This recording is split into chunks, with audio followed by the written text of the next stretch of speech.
Mali yung kudeta. Mali ang mag-destabilize ng isang gobyerno. We are being paid by the people of the Philippines to serve and protect the people, hindi mag-kudeta. Kaya yan ang sinasaksak sa inyo ngayon ng AFP ninyo at ng PNP. Hindi kudeta, hindi dapat ganun, hindi mutiny, hindi incite to sedition, incite to rebellion. Kaya huwag ninyong asahan yung AFP ninyo at yung PNP ninyo. Nakikiramdam lang sila. It is expecting too much from them kung inyong aasahan sila.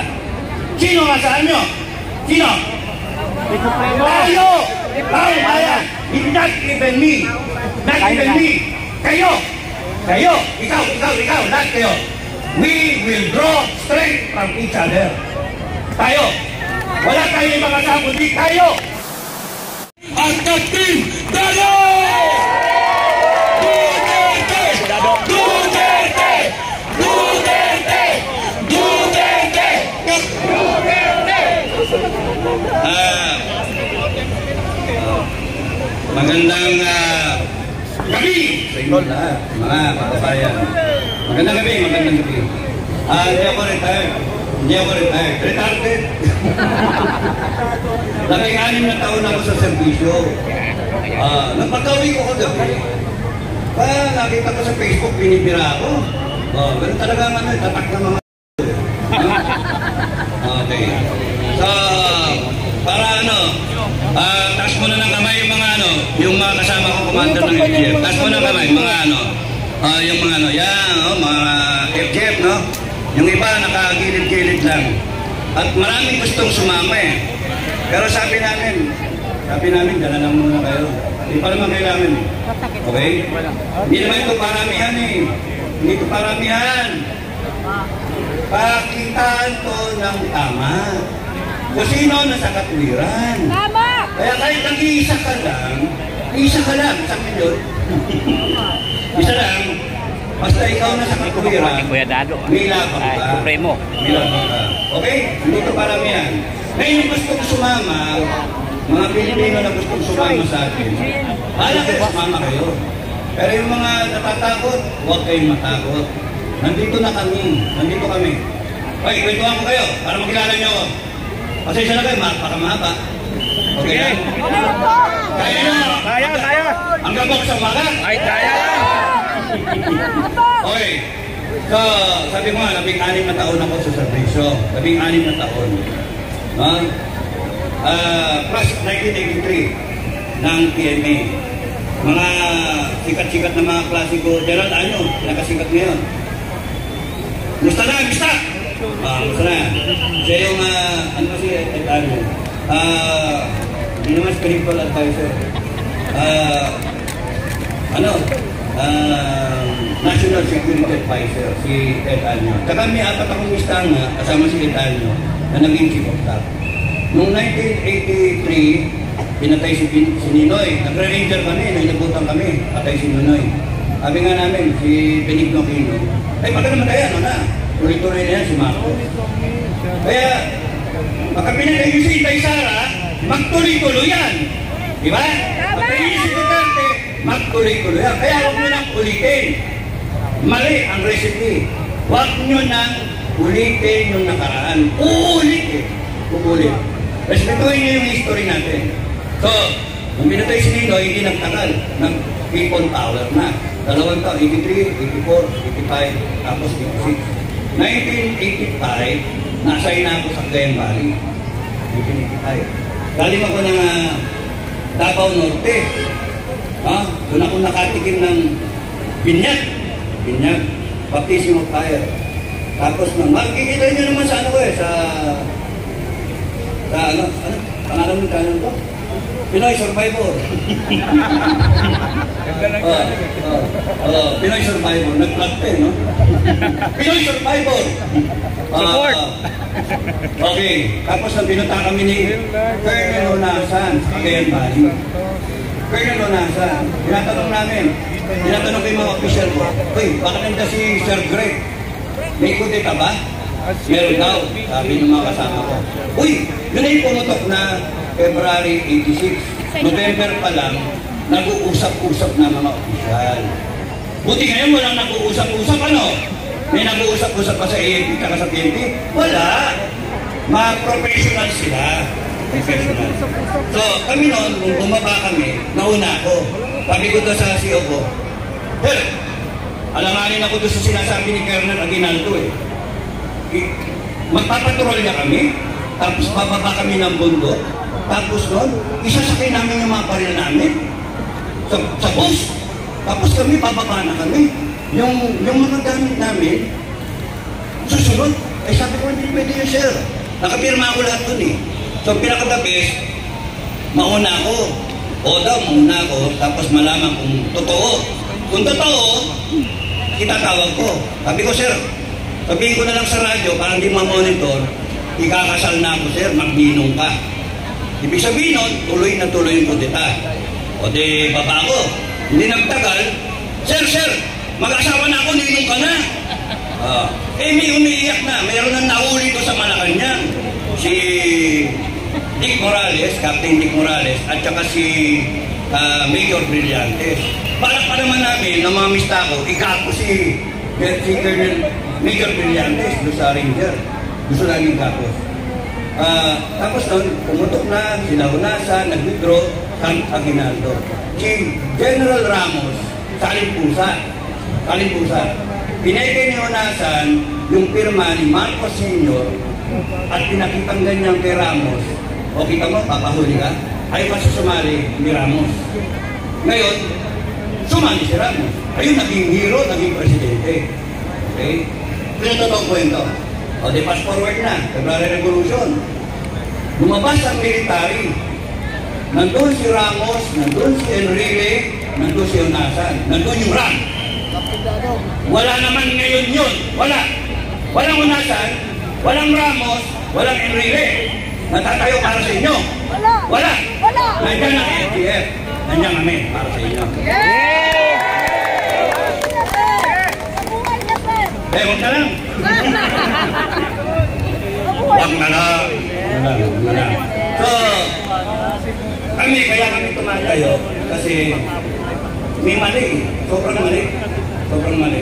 Yung Filipino Guerrilla Forces, nandiyan para protektahan ang Pilipinong pamilya. Yun yung rason. Kasi nakita namin, nag-usap kami ni Commander Buhay, ni General Beltran, general na sa amin na pangit, yung wala talaga hindi mo maasahan, wala. Paano, makukulang tayo sa araw, lulusubin na tayo. Mas maganda tayo. Hindi kami papayag na supilin tayo. Kaya nandyan yung Filipino Guerrilla Forces. To defend the family, to defend the barangay, and to defend the country, and in so doing, yung armed forces, we will help them, at saka yung TNP. Yan. Then, pagkatapos nun, handa-handa lang, prepare lang. Okay? Okay, matakot. Ang may sunod. Meron ko sasabihin, bago nyo kami disperse. Okay. So, kwento muna ako, kwento. Bear with me. Tapos nun, yung balik ako dun sa EDSA. Pagkagaling ng EDSA, nasundan yung Cory Aquino ng Panay Kudeta. God Save the Queen, Black Saturday. Nandun ako, nakikita ko. Yung iba sa inyo, wala. Yung iba nga, sila Commander Buhay, sila General Simoy, yung mga iba dito, nakita nila. Nandun kami. Yung iba nag-participate. 1989, pinakamadugo. Ito pinakamadugo. Alam niyo lahat yun. Kudeta. Pumunta yung dalawang klase sa akin. Sa bahay. Hindi nga kilala sa akin. Kasi Enrique. Kailangan ka naming sumali dito sa kudeta. Sabi ko, sinong iupo? Ewan namin, compartmented. Sabi ko, mamamatay kayo? Mamamatay sundalo nyo? Hindi nyo alam kung sino iupo. Tiba karapatan ninyong malaman kung sino ang iupo. Kasi ako, karapatan ko malaman. Gusto niyo pakinabangan ako, maging commander ako, hindi ko sasapalaran yung buhay ng tao ko para i-send lang mong ganyan, and then maya-maya ako yung magsasabi sa magulang niya o sa kapatid niya o sa asawa niya, sa anak niya, sorry ha, patay na yung asawa mo, patay na. Eh, nagkudete eh. Pero hindi namin alam kung sino yung upo. That's why hindi ako sumali. Hindi ako sumali. No? Yung iba dyan na naninira, eh sila sumali. Sila sumali. Ako di sumali. Why? Because at an early age of lieutenant, alam ko na may mali. Mali! Yung kudita. Mali ang mag-destabilize ng isang gobyerno. We are being paid by the people of the Philippines to serve and protect the people. Hindi mag-kudeta. Kaya yan ang sinasaksak sa inyo ngayon ng AFP ninyo at ng PNP. Hindi kudeta. Hindi dapat ganun. Hindi mutiny. Hindi incite to sedition, incite to rebellion. Kaya huwag ninyong asahan yung AFP ninyo at yung PNP ninyo. Nakikirandam lang sila. It is expecting too much from them kung inyong aasahan sila. Sino ang asahan nyo? Sino? Tayo! Tayo bayan! Not even me! Not even me! Kayo! Kayo! Ikaw! Lahat kayo! We will draw strength from each other. Tayo! Wala tayong mga kundi tayo! Bansa natin to! Okay. 1989. Tuloy ko na ha. 1989.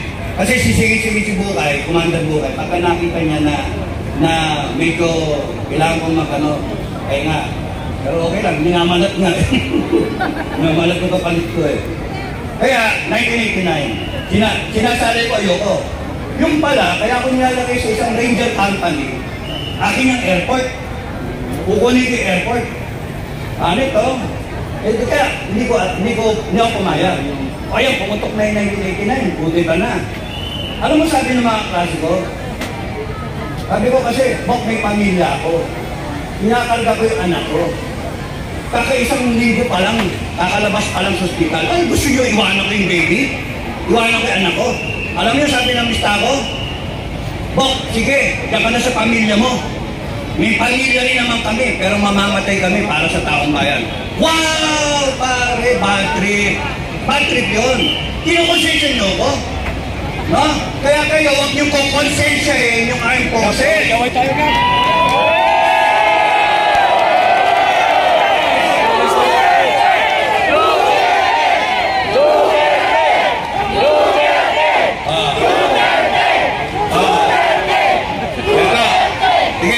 Yung pulis. Mamaya may announcement ako. May announcement ako para lumakas lalo loob nyo.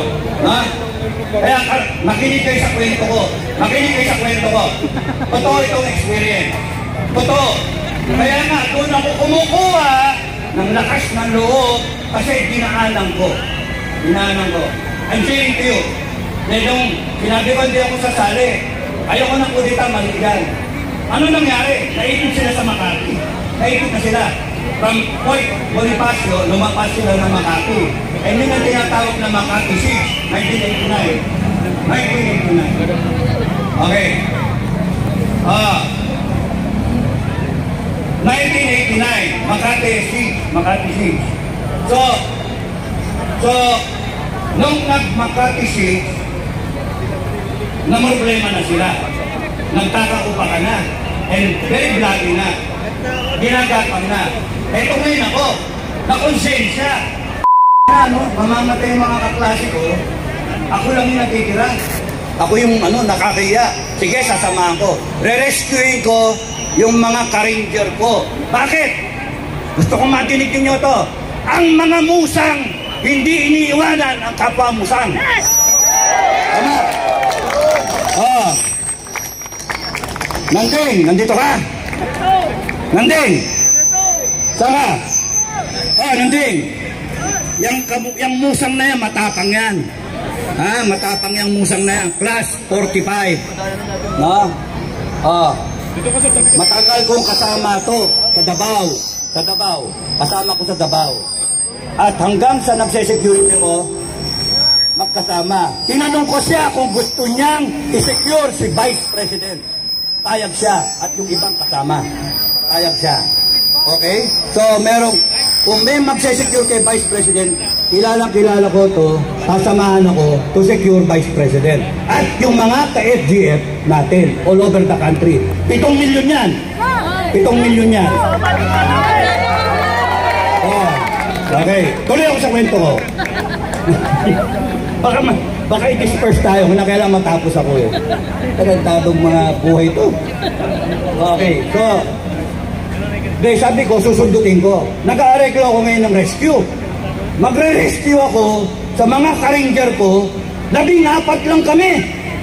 Humanap ako ngayon ng mga ranger, si Tuginay, si Arat, ano, pangalan ito, sino yun? Basta mga ka-ranger ko. Si Doktor, na mga legend, ano? Si Paet, no? Si Joe Paet. Mga instructor namin at mga legend yan sa Ranger Regiment. Tinanong ko lang, sino sasama sa akin? Patay kung patay. Sir, kami sir. O bunta na, sasama sila, patay kung patay. O de, sabi ko, ganito plano. Kailangan ko ng baril ng mga NPA. Yung mga recovered natin. Huwag yung baril natin, yung recovered natin NPA. Tapos doon, kunin natin, dali natin doon, mag-volume of fire tayo doon sa mga PNP na lumalapit. At upakan natin, then tapo natin yung mga baril. O de, sir, okay yan sir. O de, nakaplano na. Ngayon, nung lalabas na kami, sabi sa akin ni Sergeant Paet, sir, may problema. Ano yung problema? Yung susi ng armory, ayaw ibigay ni Colonel Dunda Matabalaw. Magandang gabi sir. Magandang gabi. May sabi ko, sir, bakit ayaw mo ibigay susi? Kailangan ko isusi. Sabi niya, hindi pwede, saan yung gagamitin yung susi? Kukunin niyo yung baril, hindi pwede, ilalabas yung baril. Sir, mamamatay yung mga sundalo mo dyan sa Makati. Mga dahilan ng medalya mo. Tapos iwanan mo. Hindi dapat natin iwanan yung mga sundalo dyan sa Makati. So ano nangyari? Ang nangyari, away-away kami, biglang may tumapik sa likod kong ganyan. Si Captain Boy G. Pangilinan, class 79 PMA. Yung naging Bureau of, Katapang ngayon, Bilibid. So, sa lumapit, edikam siya ni General Enrile. 1-star pa lang siya. General Enrile, commandant namin sa PNA. Tapos sabihin sa akin ni Captain Pangilinan, bakit ang init ang ulo mo? Maga-maga. Sir, sir, ang daming general sa bansa natin. May walang may bayag na tumayo. Uy, parang totoo yan. Parang totoo yan ah. Parang totoo yan ah. Ang daming general, ulitin ko, ang daming general sa bansa natin, pero walang gustong tumayo. Okay.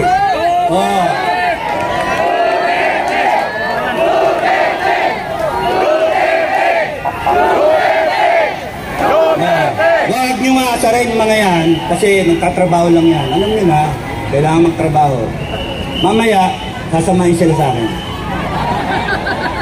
Ayaw nyo, huwag nyo papansinin. Kasi pagka nagkapikunan to, walang mangyayari sa atin. No? Lubog ang bansa natin. No? Pag ito nagkapikunan, magdedeclare ako ng People's Revolution, yari silang lahat. Yari tayong lahat. Okay? So, mamaya muna. Patapusin yung kwento ko. Meron pa trailer eh. So, ano nangyari? So, sabi ko dun sa mga kasama, kay General Enrile, ang daming general walang gustong tumayo, sir. Ako may bayag, sabi ni General Enrile. Sir, mamamatay ka dun, papatayin ka dun. Hindi, kasama kita. Sabi, ako sir? Oo, kasama kita. Nag-volunteer ka ngayon. Ay, sir. Ayoko mag-volunteer. Ano ko makapili? Sasamahan kita? Hindi, government negotiator ka. Tawag ka agad siya, Colonel Abadia, class 62 PNA. Lista niya, nasa J3 ng headquarters. Ang chief of staff noon, si De Villa ba? De Villa, Defense Secretary, si Ramos. Sabi niya, Misa, may bagong development dito. May nagpadala ng ng message sa akin, si Charlie Boy Bakuna. Sino yun? Galvez, Class 85, nandoon sa Makati, nagpadala ng messenger na, sir, tulungan nyo kami dito. Yun si Boy Bakuna. Kung namatay siya doon, wala nang Boy Bakuna. Wala na. Wala nang chief of staff na Boy Bakuna. No? Pero at that time, he was a lieutenant. A second lieutenant. Okay? Kami, first lieutenant. Okay? So, sabi ko, sige sir. Gusto nila, magsuot ako ng itim ng Ranger. Bakit sir? Sabi ni Colonel Urgelio, G2PA, Intelligence. Suot kayo ng ano. Ang kasama namin, 6. Kaya yung mga naninira sa akin, ina nyo, wala kayo doon. Wala kayo doon. Nandun ako. Sinagip ko ang Pilipinas ng Civil War. Na iyon ang ginagawa namin ngayon. Sinasagip namin. Diba? Okay, tuloy sa kwento. Galit-galit eh. So, noon sabi ko, sir, 6 tayo. Sino? General Enrile. Captain Pangilinan, Edicamp niya, Class 79. Colonel Adan, Lieutenant Colonel Adan, Semo Battalion. Captain Ang, Intelligence, G2PA. Mista ako, si Lieutenant Dudong Taone, yung youngest namin sa klase. At ako, Lieutenant Tamukyo Enrique. Okay, pasok kami. Pinagsusot ako ng itim ng Ranger. Bakit sir? Para daw alam na Ranger kami. Papasok. Kaya ko hindi na kailangan sir. Mukha ko ID. Mukha ko ID. Kilala ko mga tao na yan. I trained half of the soldiers there in Makati. Na kasama ko sa Mindanao, yung iba na kasama ko sa Cagayan Valley. At yung 400 dyan, tinuruan ko. Okay? Mga asintado, kaya asintado yun. No? Binabaril ko sila, tatamaan ko sila kung saan. Ito yung bulaklak, tatakbo sila. Dapa! Sasabihin ko ganyan, nakasniper ako. Dapa! Dahil pagdapang ganyan, nakapikit siya. Tumigil ka! Anong tignan kung nakikita nyo? Bulaklak sir! Bang! Wala mo sir, wala nang bulaklak. Kaya matitapang yan, mga yan. Sanay na sanay. Lutong-luto.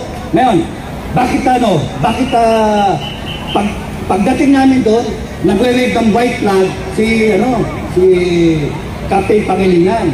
Tapos sabi ko, tigil, sakyan, 2 sasakyan. Baba ako. Challenge kami ng password. Alam mo yung password? Pinakailan, may counter ka. Pag sinabi, Nara, sagot ka, mahugani. Kung anong depende sa password na pinag-usapan, mga sundalo. So, challenge ako. Sabi sa akin, sir, Papa Whiskey, hold, who goes there? Papa Whiskey, password. Papa Whiskey, Nara. Alam niya, sagot ko. Hindi ko alam eh. Sabi ko, di mo ako kilala? Tapos sininagan ako ng flashlight, ng spotlight. Ay sir, ikaw pala yun sir. Oo, nasisilaw ako. Tanggalin mo. Tapos nun, pasok na. Nandiyan ba si Lieutenant Kapuyan, yung mista ko. Yung naging NCIP, tumatakbong senator ngayon. Iboto nyo! Si Captain Kapuyan. Ay, meron pang no? Meron pang vlog eh. Vlog pa, may vlog pa. Boto nyo si mista ko, si Colonel Kapuyan, dating NCIP. Okay, balik. Pagkatapos nun, pasok na kami, negotiation. Ayaw pumayag ng Ranger. May posisyon kasi. And then, nagpalitan ng mga opisyal, nakita ni General Enrile kung ano yung problema. So, eventually pumayag. Baba na, nagkaroon ng negotiation. Number 1, walang ikukulong. Si Colonel Galvez lang, Class 71, as the most senior. Walang ikulong. Walang ididisband the Ranger Regiment. Walang ididisband. No? Lahat ng benefits ng namatay, nasugatan, ibibigay. Walang itatapon sa Mindanao. Yun yung mga negotiation. Tapos, babalik sa barracks. Ako nag-invento ng term, go back to barracks. Go back to barracks. Okay, nagkaayos na. Pagkatapos nun, bumaba na the next day. Masaya na. Magbabalik ka na. Nakandun na sa Rustan, sa harapan, sa parking lot. Biglang sinabi ni Lieutenant Colonel Adan, tanggalin yung magazine, yung bala ng mga Armalite, tanggalin. yung bala ng mga ranger. Tinanggal nila. Tapos, unload yung bala na nakakasa. Unload. Tapos, nagdabugan na yung mga tao. Nagdabugan! Binahampas niya yung baril na ganyan. At sabi ng mga master sergeant, kung yung mga opisyal natin susurrender na, kami na lang ang magtutuloy nitong gera nato, itong labanan nato. Sabi ng mga sargento, walang nagawa si General Enrile, walang nagawa si Colonel Adan, Captain Lim, si Captain Pangilinan, lahat sila. Ako nakita ko, delikado, puputok yon. Kasi mahirap magpatakbo ng isang unit na walang opisyal. Walang opisyal. Kaya kinuha ko yung mic, nasasalita si General Enrile na ganyan. Sir, pahiram sir. Yung pahiram, kinuha ko. Tapos, makinig! Sino dito ang nakakakilala sa akin? Itaas sa kamay. Itaas sa kamay. Kaya na, kilala niyo ako. Walang niya kayo, kitang-kita na ako eh. Sino nakakilala? Itaas sa kamay. Tapos noon, sabi ko, kilala niyo ako, iba nakasama ko, iba tinraining ko. Kilala niyo ako, hindi ko kayo iwanan. Kayon, gusto ko, ikabit ninyo ang magazine ninyo. Lock and load. Nagkasahan na. Tuwan-tuwa ang mga tao. Yay! Ganun sila, yay! Tapos sabi sa akin ni General Enrile, lumapit. Iking, alam mo ba yung ginagawa mo? O sir. O sir, alam ko. Delikado yun nag-negotiate na tayo. Ayaw nga bumalik eh. Ayaw nga bumalik sa barracks eh. Kasi wala nang opisyal. Tumurrender yung mga opisyal. Sabi ko, ako bala sir, alam mo ginagawa ko. Ang ranger kasi, parang aso yan. Tadyakan mo yung puwet, yung buntot, kahit malaga ka, kasagating ka. Kaya yung ranger, pagka yan, kinagat mo, kagaya ng ginagawa nyo ngayon, punta na kakagating kayo. Kakagating kayo. Kaya, ayun na. Tapos, in-announce ko. Yung kaliwa, kanan, tignan ninyo, safety yung mga baril. Ganito, ang unang putok manggagaling doon sa gobyerno. Tandaan nyo yung sinasabi ko ngayon, ha? May relasyon. Ang unang putok manggagaling sa gobyerno. Mga bata, merong isang batalyon dyan ng Marines sa Forbes Park. Ngayon, gusto ko mula dito sa Makati, maglalakad kayo, tactical 5 metro, ang distansya, the usual, left, right, mga baril. Ang unang putok galing sa kanila. Pag kami pumutok dyan, patayin nyo lahat. Sabi ko, patayin nyo lahat, upakan nyo, at bumalik kayo dito sa Makati, ako magdadala sa inyo. Kaya sabi ng mga tao, yay. Kaya tuwan-tuwa yung mga tao. Tuwan-tuwa yung mga tao. Tapos noon sabi ni General Enrile, ayan na, papasok na yung mga ranger, maglalabasan na, pupunta na ng barracks, pupunta ng Bonifacio. Sabi ni General Enrile dun sa mga opisyal, tawagan nyo ang mga sundalo dun sa Forbes Park, dun sa labas. Sabihin nyo, magtanggal sila ng magazine. Magtanggal sila ng magazine. Kaya, nung dumaan yung ranger doon, mga nagrebelding sundalo, sila yung may bala, yung baril. Sila. Pero yung mga sundalo ng Cory government, wala silang bala. Bakit ginawa yung desisyon na yun? Bakit ginawa? Para hindi magkasakitan, para matapos na. Kaya yun ang nangyari. Nakabalik, peaceful, tapos. Pero bakit ako umalis sa serbisyo? Binibigyan kami ng medalya, Distinguished Conduct Star. Hindi ko sinuot yun. Never kong tinanggap yung award. Lahat sila nagkaroon, ako lang hindi tumanggap. Bakit? Kasi hindi sinunod ng gobyernong Cory yung usapan na hindi tatanggalin ang Ranger Regiment. Kinulong ang mga sundalo namin. Kinulong lahat. Tumiwalag ang gobyerno doon sa usapan. Kaya walang kagana-ganang kausap ito, sabi ko. Kaya umalis ako sa serbisyo. 1995. Ayoko nang isugal yung buhay ko para sa ganyang klaseng gobyerno na hindi marunong sumunod sa usapan. Ano yung usapan ngayon ng gobyerno? Sinabi, bababain ang bigas. Sinabi, pagpapatayo ng bahay. Sinabi, continuity. Sinabi, walang korupsyon. Ano meron niya? Korupsyon, babaligtaran. Kaya ako, nalabas utang ina ninyo, binuhay nyo ko Nananahimik ako sa lungga ko. No? Nagkahalaga lang ako na aso, dapat pinalilikuhan ko yung aso ko ngayon. Pero bakit? Kasi binastos nyo ang taong bayan. Yun ang dahilan.